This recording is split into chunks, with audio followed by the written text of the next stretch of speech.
A cargo de mi hermana Neita Cruz y mi cuñado Jorge Copiño. Con los músicos del Club de San Pedro y Luis Poma de San Cristóbal.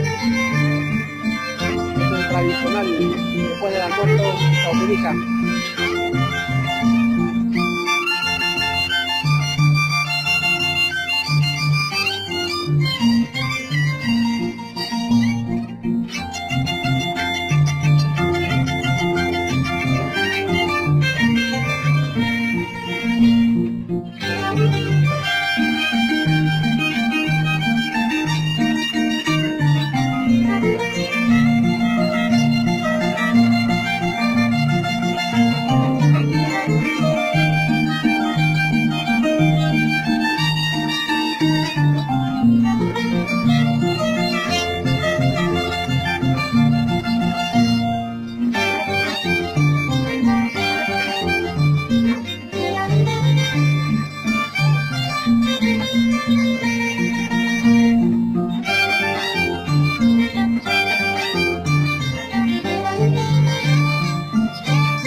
¿Qué pasa, suegro?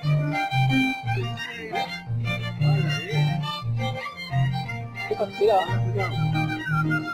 Aquí come mi carne, sopa de mote. Cuñado comiendo sopita de mote. La que me gusta. Ahí está, vale, cuñado. Yo no comí nada. Acá es picante. ¿No has comido? ¿Por qué, hermano? Quiero sopa de caralagua. Pero eso no fue. Ahí está, hermano.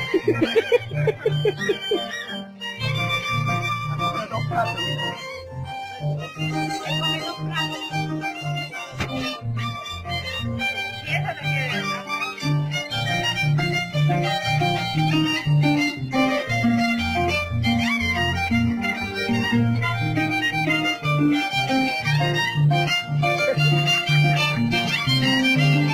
Eso es para la hija.